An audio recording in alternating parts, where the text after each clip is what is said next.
kimidir?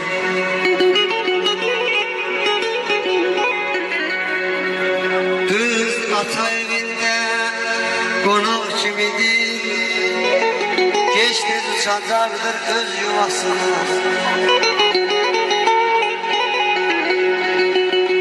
Öz doğma evine tələsir bugün, onun üçün bəzənib toy libasına. Onun üçün bəzənib toy libasına.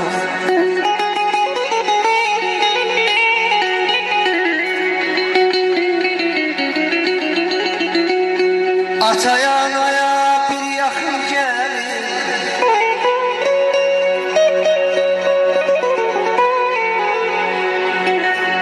ataya anaya bir yaxın gəlir, sanki gözlərinə nur ələnirdir, nur ələnirdir.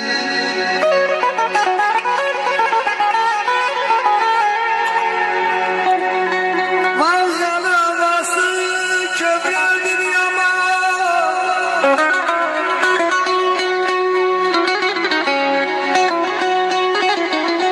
vay azalıyor havası kövrəldir yaman.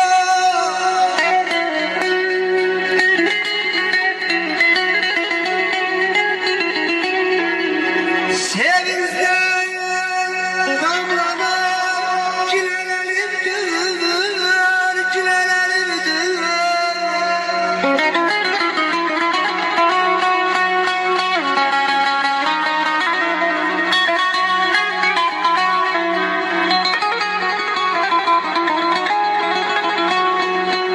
Gedirsen gel kızıyım, eyleme olmaz.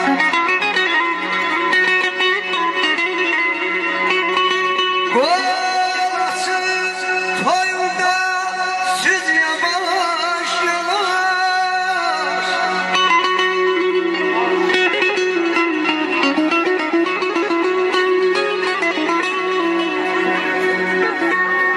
Arzu eyleri bütün ata analar, təkcə toy günündə ağlayacaq.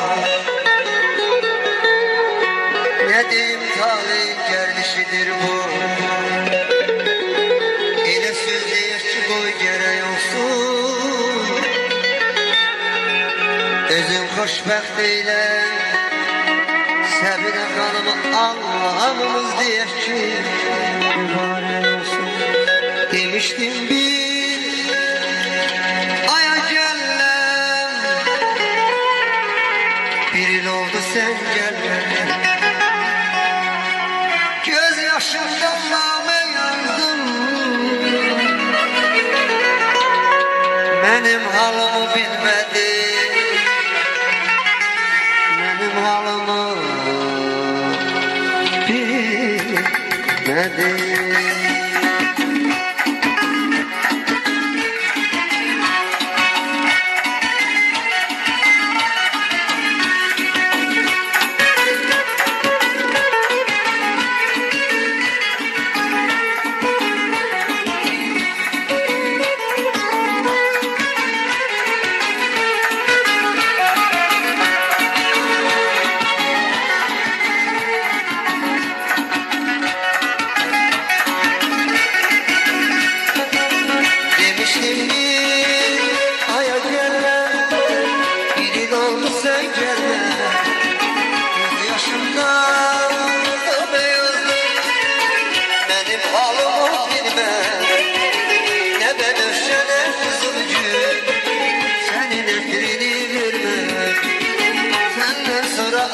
Kuşlar bizim eyvana gelmez, ne bölürsene kızıl gül, senin etrini vermez.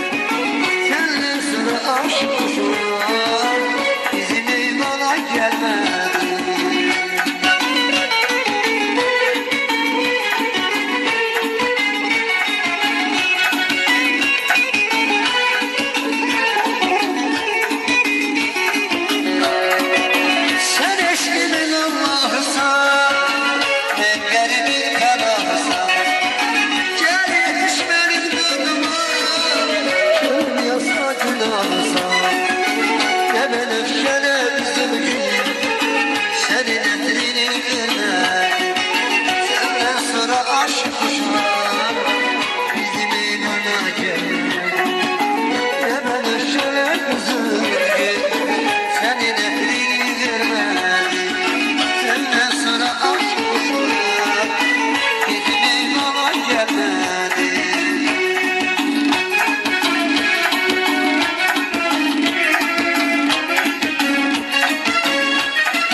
Dertli günlerden